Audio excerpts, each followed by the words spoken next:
All right.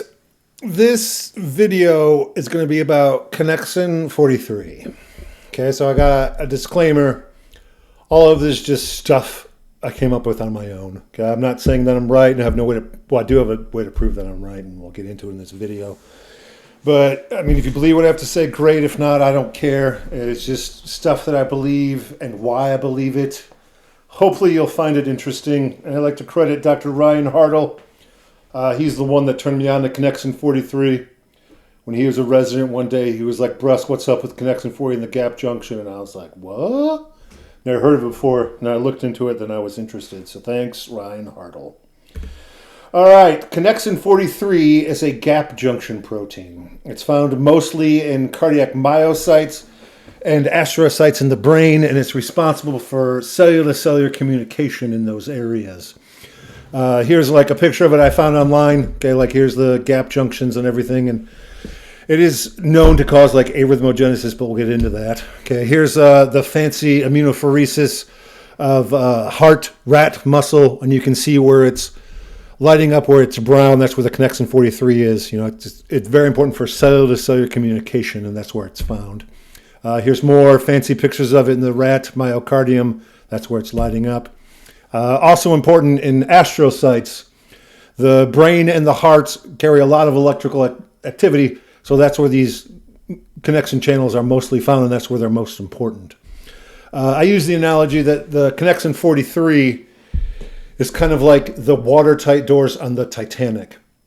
In response to injury, be it ischemia or damage, what they do is they shut down to limit the spread of apoptotic signals from cell to cell to help cut down the amount of damage. So that's what happens normally in times when you have either like a heart attack or like brain injuries. Again, here's the fancy immunophoresis in these rat models showing you where the Connexin 43, very important in cellular communication. More fancy pictures here of rabbit astrocytes and all that Connexin 43.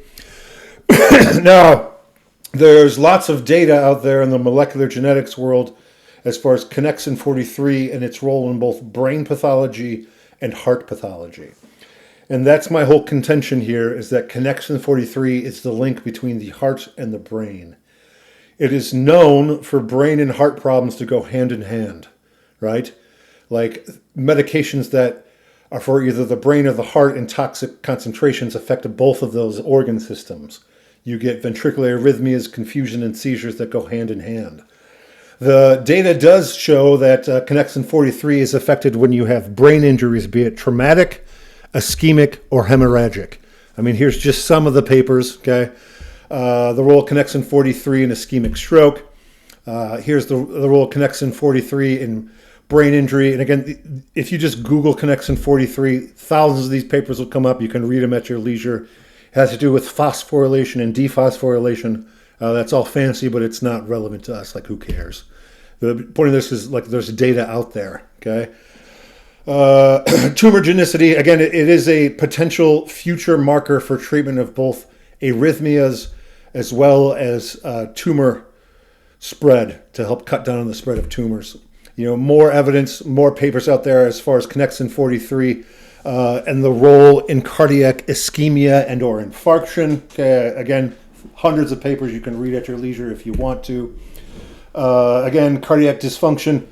Connexin 43 can be affected, by brain injuries, heart injuries, as well as drugs and metabolic abnormalities as well. Like, there's tons of drugs out there that affect Connexin 43. And again, you can read these papers at your leisure if you want to.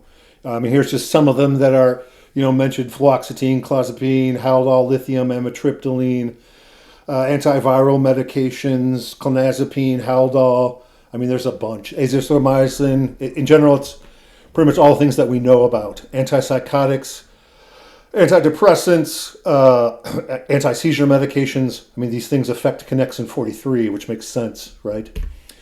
Again, antidepressants, there's a bunch of papers out there. You can read all this at your leisure, okay? I don't know why this turned out crappy, but this is one about Toradol and how it affects Connexin 43. And again, reperfusion, so infarction, ischemia, brain problems, drugs, or metabolic issues can all affect Connexin 43. I mean, cerebral T waves, which are usually deep inverted T waves in the lateral leads, are known to be associated with intracerebral hemorrhage. I mean, they're called cerebral T waves for a reason. When you look through all the data in the papers, no one really knows why. I think it's because of connexin 43. Like, I think the cellular signals that are released in the brain don't just hang out and not localized to the brain, like they're systemic, and they affect the phosphorylation of connexin 43 in the heart at the same time. And that's why we get these T waves. There's an easy way to prove it. In all these papers, when they're looking at connexin 43 and all this stuff, what they do is they tie off the internal carotid of either a mouse or a rat and then do like Western blots on the tissue of the brain. I would love to talk to one of these labs and be like, hey, next time you're doing one of your experiments on the brain, can you just also test the heart too? And I would recommend doing it at 2, 4, 8, and 24-hour intervals to see if they're connected at all. Easy experiment to be done. If anyone out there can do it, let me know. If you know anybody who's got a hookup, let me know. I need my Nobel Prize. Okay?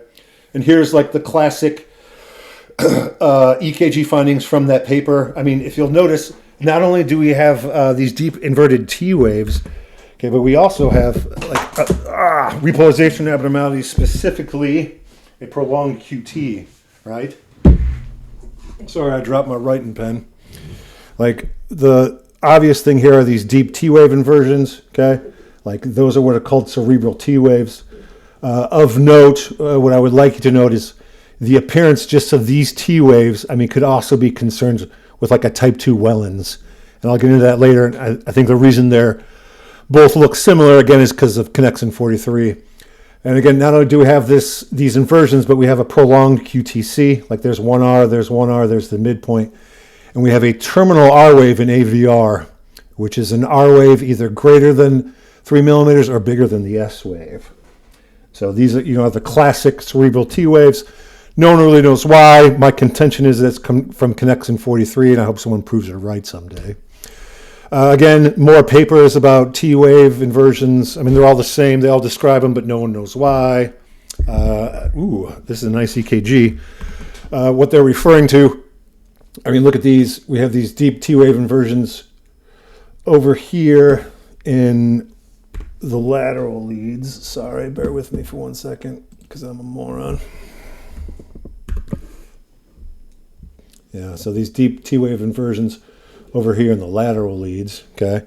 I mean, I also want you to know, I didn't read their full paper, but look at this over here in 2-3 and AVF. Again, like in a different setting, you could be concerned for like infarction or ischemia. I mean, look it up here. We have like technically a hyperacute T wave in AVR, and we have a V1 bigger than V6. Like, look, those are all can be cardiac abnormalities, and that's what this is all about. Like, the connection between the heart and the brain is connexin 43. Like, that's why we see these abnormalities. Ooh, there's also prolonged QT as well, right? Like, there's 1R, there's the midpoint, totally intersects. And that's what I'm talking about. That's what this whole thing is about. And here's from the paper. They had like an ischemic infarct. That's cool. Again, more stuff about cerebral T waves and how they're connected with the pathology. So let's get into the cases I've seen before. Here's a 69-year-old male who is unresponsive. 69-year-old male with a past medical history presents the ED for evaluation of unresponsiveness. Reports last known well 12:30 last night. They heard a gurgling sound from his bedroom. They went to check on him. He was unresponsive, lying in bed. Tremors to the left arm, not responding to verbal stimuli. EMS says he's incontinent of urine and there was vomit on him. They said he's got a history of seizures. He does have a history of a TIA, and he's got residual deficits from it. They say he doesn't use blood thinners, and normally he's normal. Like, no, he's got no deficits at all. Here's, he was a little bit tachypnic. He was ill-appearing, like he looked bad, like his GCS was low, totally sick. Here's a previous EKG, and let's just go through it. Let's work on our exercise, practice our skills. So we're looking at the rhythm strip. Is there one P before every QRS? Yes, there is. There is, yes, some like atrial arrhythmia. Like, we have two different P wave morphologies at two different intervals, okay? Consistent with an ectopic atrial pacemaker or wandering atrial pacemaker, but it's still sinus in my opinion. Maybe some left atrial enlargement, maybe some right atrial enlargement, but nothing crazy. For the axis, it's down in AVF and up in 1, so it's left axis deviation. For the intervals, I don't see any prolongation of the QTC or QRS. For ST waves, I do see this flattening and slight inversion in AVL, which can be concerning the proper clinical setting. I don't see much J-point deviation, flattening in lead 1. I don't see J-point deviation. There is some straightening, which can be concerning. Again, no J-point deviation, but we do have an inversion in 3. AVR is all inverted, which is supposed to be. AVF, not much J-point deviation, maybe some straightening. Everything's inverted in AVL, which it should be, okay? I don't see, well, maybe a little bit, 0.5 millimeter J-point deviation of the cortical leads, but nothing that qualifies for an infarct. No J-point deviation, but some non-specific straightening over here. It is up in 1 and up in AVL and down in 2-3 in AVF, so it's a left anterior vesicular block. So my overall interpretation is a sinus arrhythmia with left axis deviation, left anterior vesicular block. Oh, I forgot to mention the signs of LVH with QRS over 11 in AVL and diffuse non-specific repolarization abnormalities. Maybe as well as some structural heart disease, but nothing acutely pathologic. All right, and here's the EKG when I saw him. So let's go through it. Okay, so number 1, there is 1 P before the QRS. Again, we have this different P wave morphology, and it is tachycardic. So we have a sinus tachycardia. We still have a left axis deviation and a left anterior vesicular block. I don't see any prolongation of the QRS for the QTC. Maybe we're getting close to a prolonged QTC. I would defer to the machine for that. Okay. For the ST waves, I do see non-specific repolarization abnormalities, which we've had before, but now we have inversions over in V4, V5, which are new. Okay. Again, the value of any EKG depends on your pretest probability. The pretest probability for this gentleman was altered metal status. So with this EKG, I would be highly concerned for brain pathology less likely toxic and metabolic based on his history. Here's all of his labs, which rule out the metabolic process, okay? And here's his CT scan, large brain bleed, okay? Here's case 2, 6-7-year-old female with weakness. 6-7-year-old female who's got a history of lung cancer. She's diffusely weak. Left knee pain, fatigue, lost 30 pounds in the past 5 months. That doesn't sound good. Says she feels real weak and short of breath. Review of systems negative, vital signs stable. Shows decreased air movement, right lung fields. Patient appears very thin and chronically ill appearing. Heart sounds normal. Examination lymph node shows no obvious signs of T-rama or swelling. Okay. Physical exam, like a little hypoxic neck, tachycardic. She had some rails. Here's her EKG. We got nothing previous to compare it to.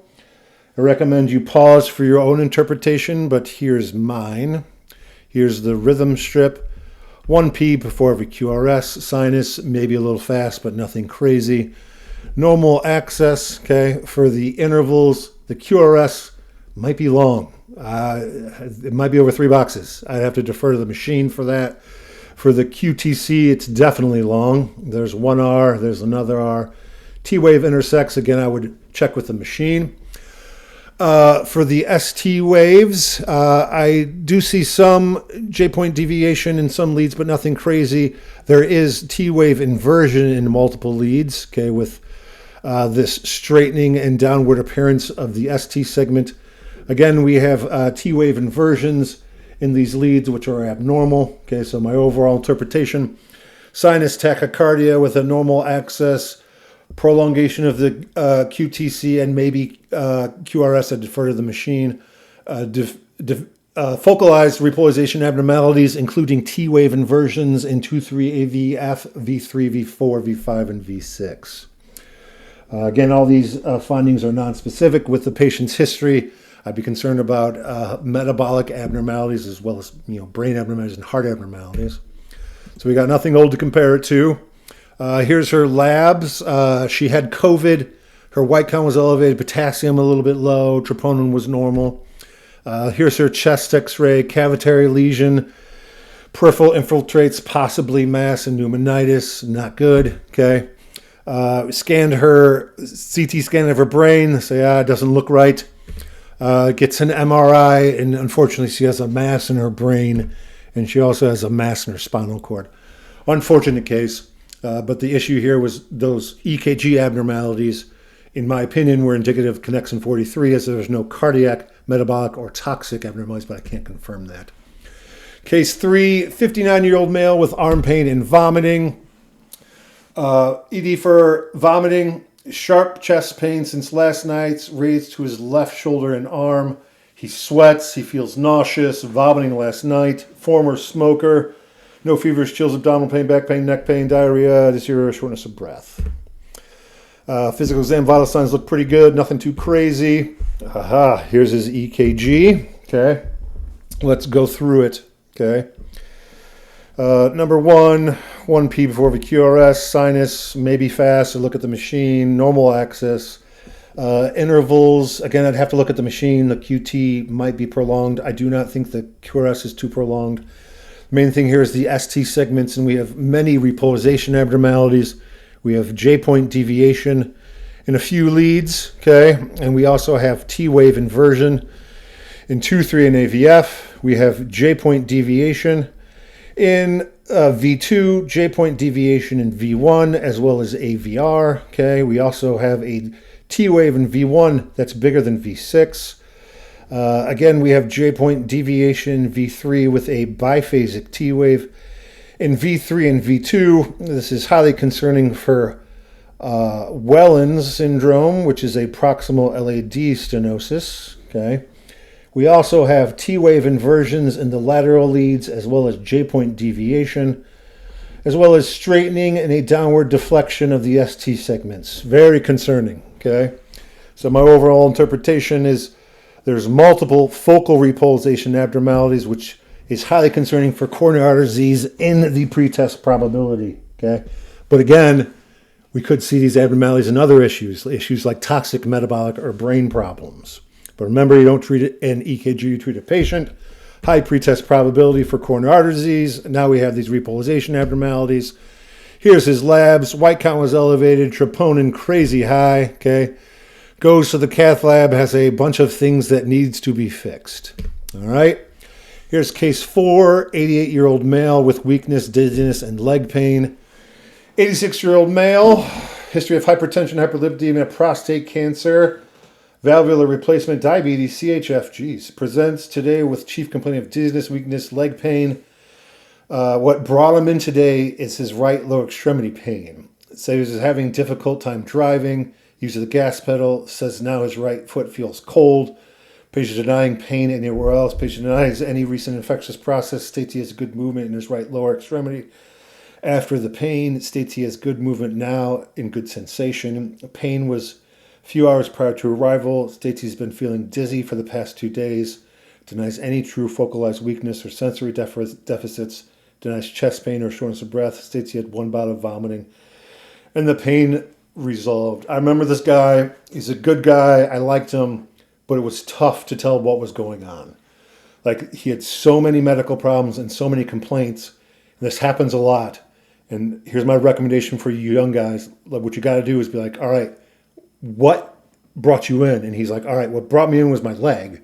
Like, I couldn't push down on the gas pedal. Like, that's why I'm here. I'm like, okay, let's work on from here. So vital signs look pretty good. Nothing crazy on physical exam. Here is a previous EKG. Let's go through it. Okay.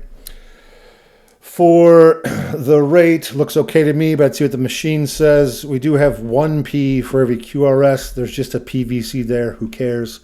Yes, again, we see different P-wave morphologies, ectopic atrial pacemaker. Who cares?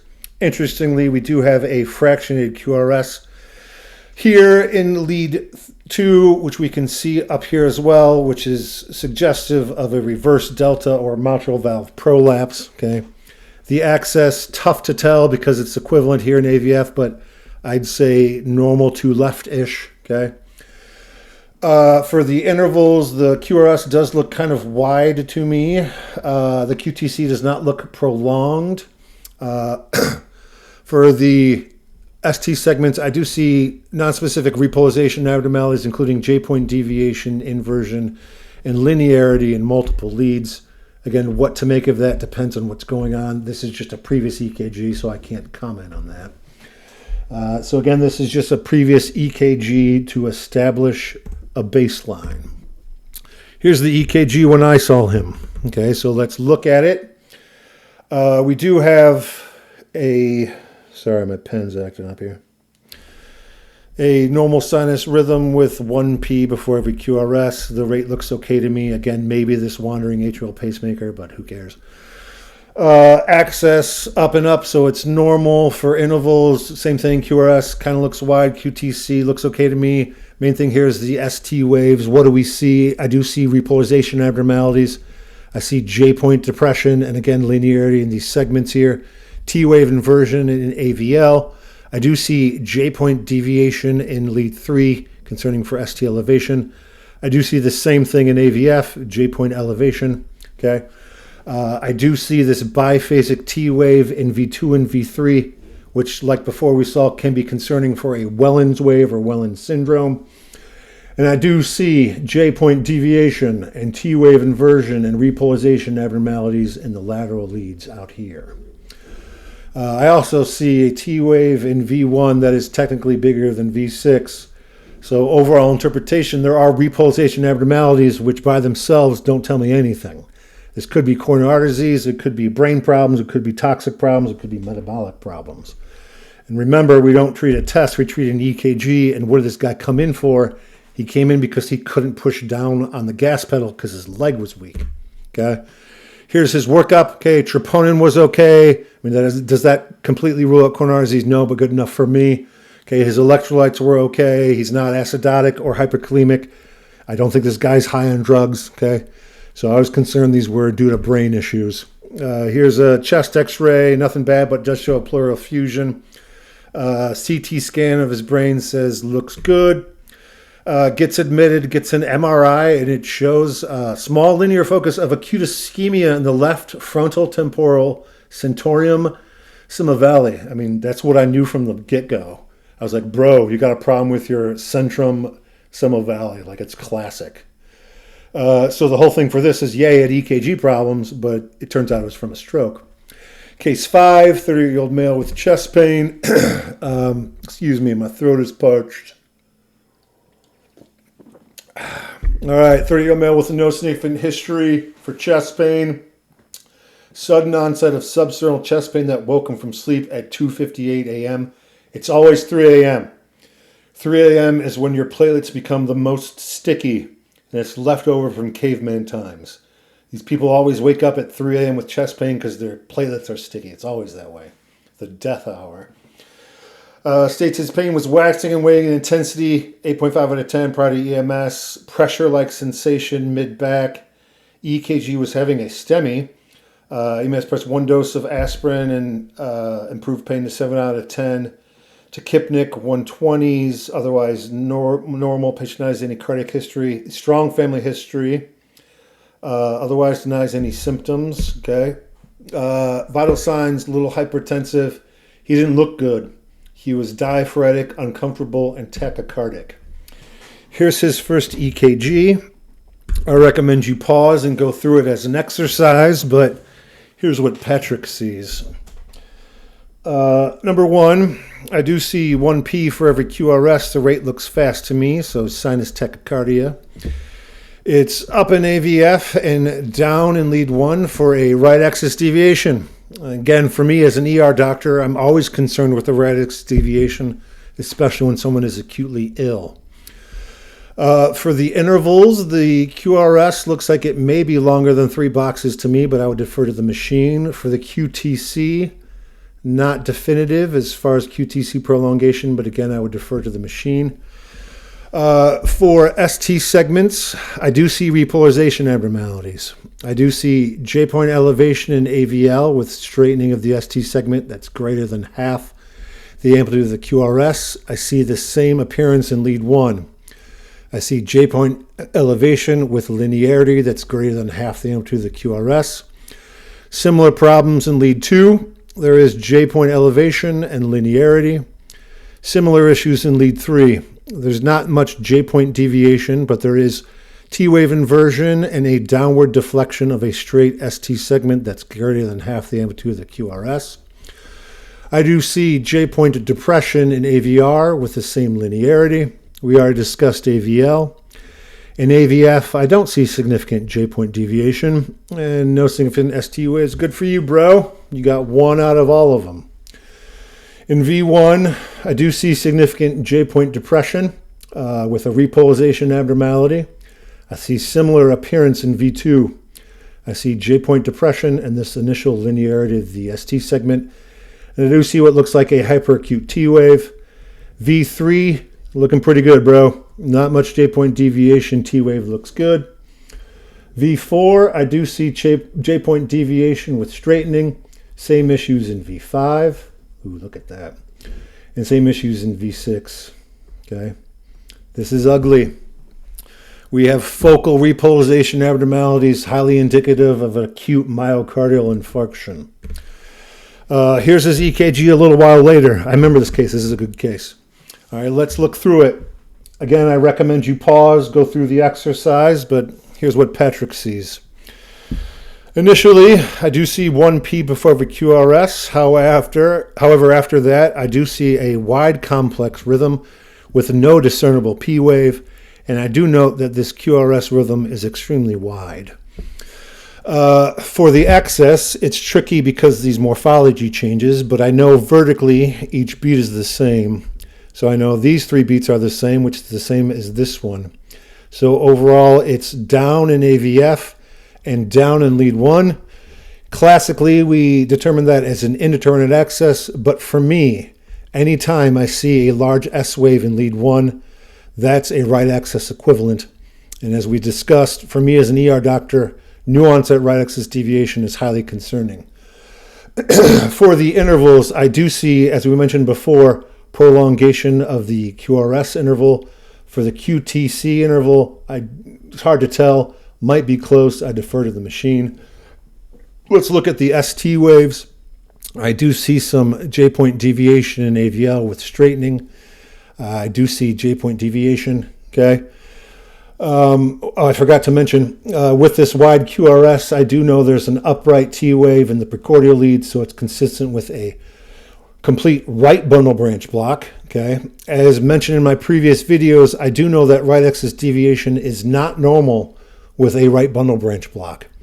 So I do know there's pathology here. The ST waves. Again, I see J-point deviation in leads with linearity of the ST segments.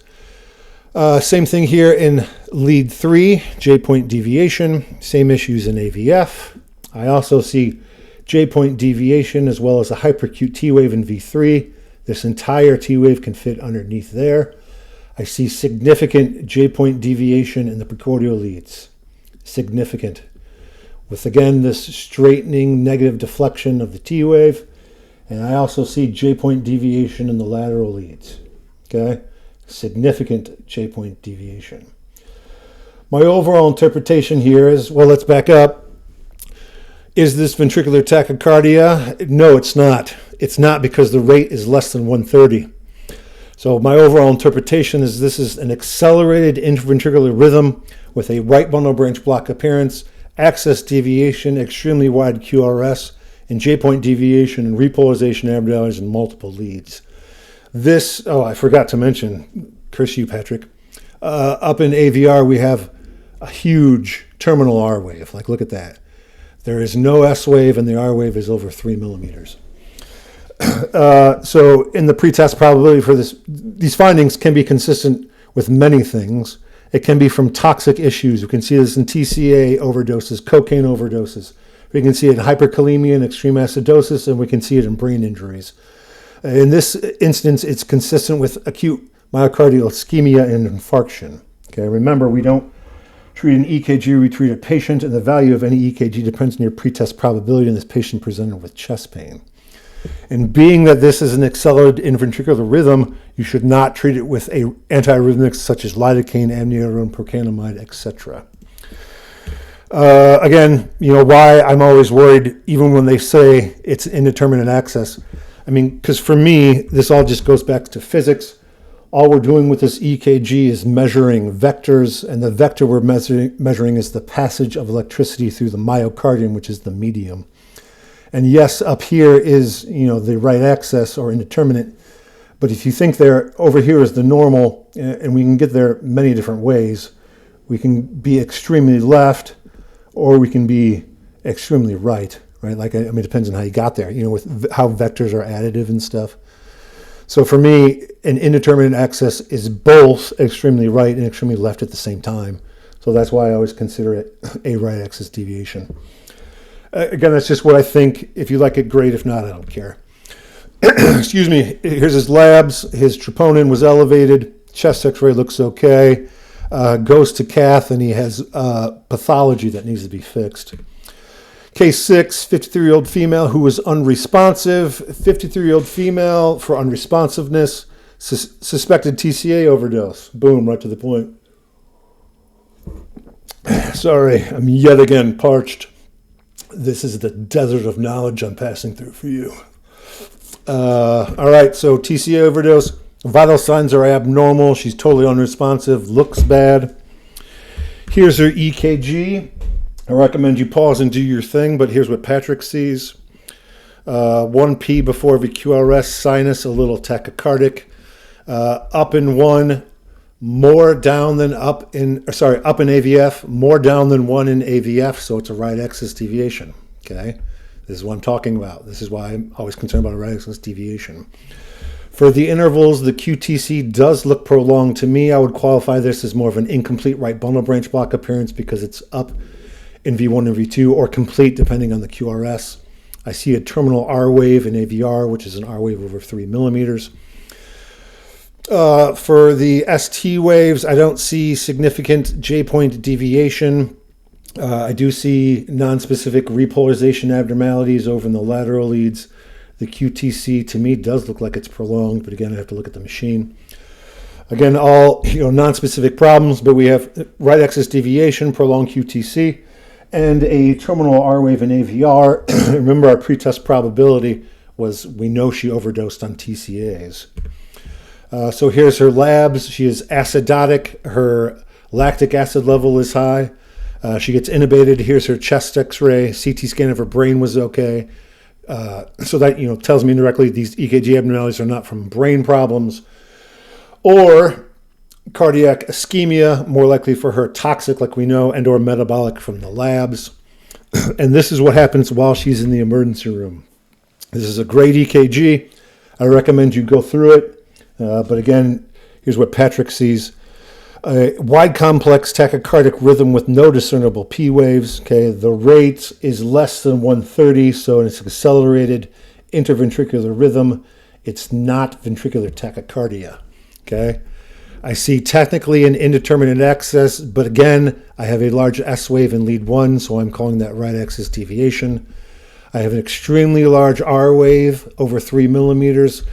Consistent with a terminal R wave in AVR, I have a right bundle branch block appearance. Okay, I have this RR prime with a prolongation of the QTC intervals, and look at how wide this QRS is, like it's over 200 millimeters. It's extremely wide. And I have an S wave bigger than an R wave in lead 6. Sure, the story is, and you can see my previous videos, this is not ventricular tachycardia. This is an accelerated intraventricular rhythm. The repolarization abnormalities, including a complete right bundle branch block, axis deviation, and the terminal R wave, are highly suggestive of a metabolic process of the TCAs affecting the propagation of electricity either through induction of the sodium channels and or connexin 43. And the treatment is sodium bicarbonate, which the physician knew. Gave an amp of sodium bicarbonate. Here it is. I mean, look how much better that is. I mean, we still have prolongation of the QTC and incomplete right bundle branch block appearance. I mean, the R wave is there, but it's not a terminal R wave.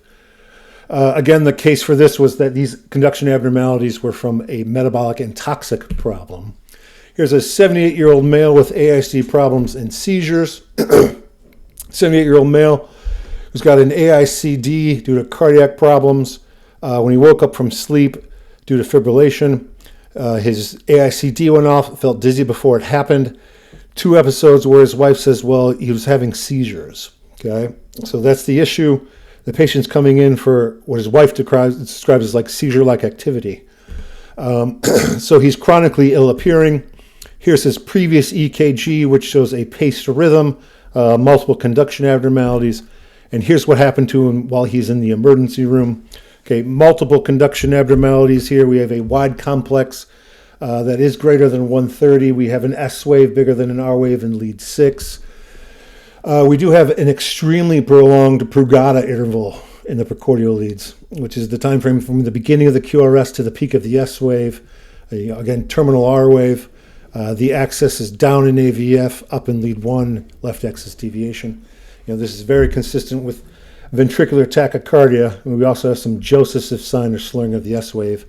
Again, all that fancy stuff, but it's wide, it's tachycardic, it's over 130, it's VTAC. Here's his labs. His white count was elevated, creatinine was elevated, MAG was off, troponin was up a little bit. So the issue for that is these seizures, which he was having looked like seizures, was from the ventricular tachycardia.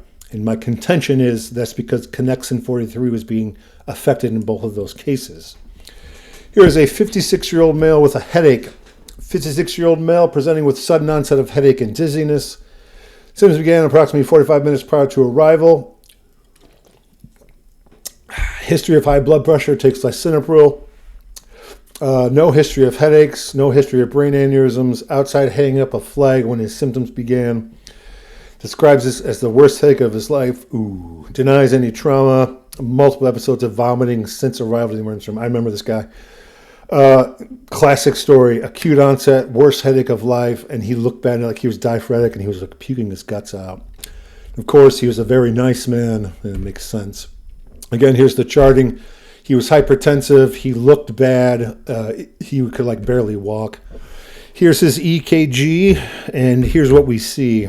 Okay, we see a sinus arrhythmia. I mean, there was one P for every QRS, different P wave morphologies consistent with the wandering atrial pacemaker. Normal access for intervals. We do have close to a prolonged QTC. I would defer to the machine. And we do have repolarization abnormalities.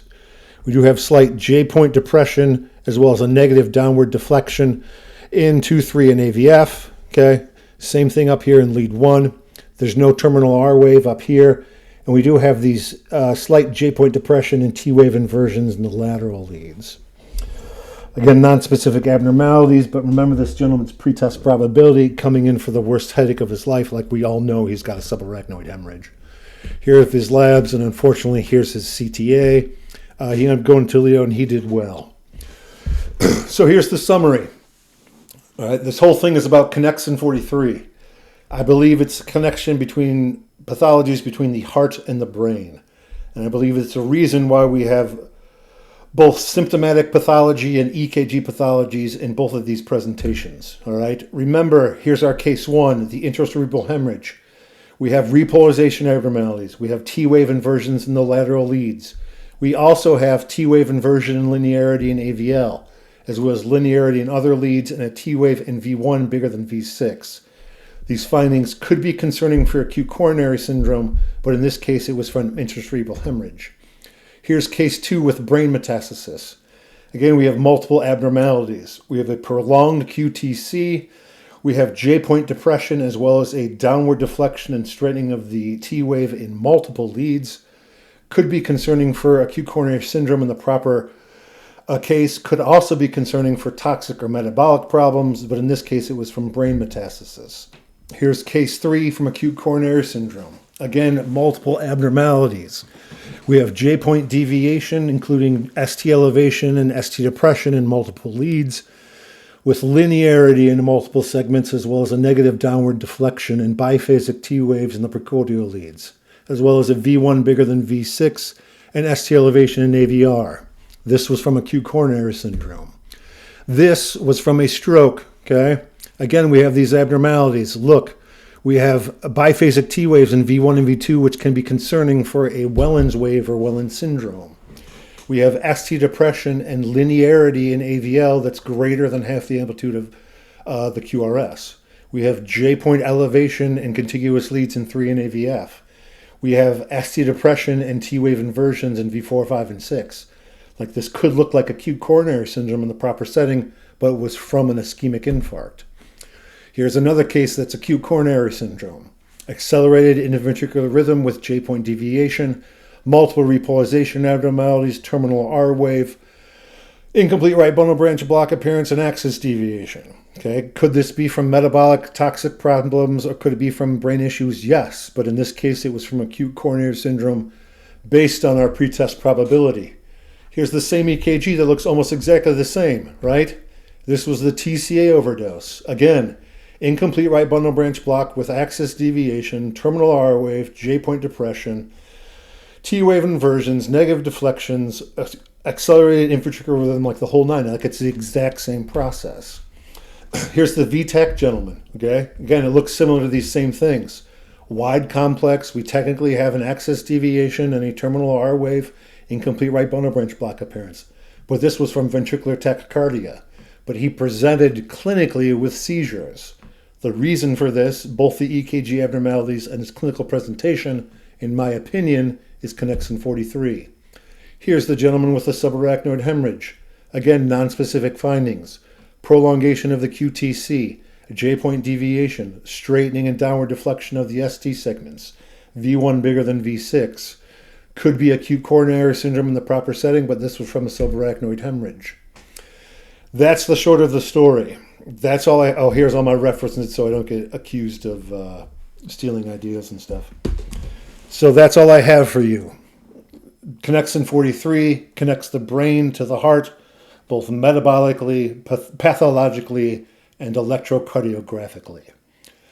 That's all I got. If anyone legit knows someone with a mouse lab connection, please let me know. Hope you enjoyed. If you don't believe what I say, I don't care. Just don't listen to me. Peace, I'm out.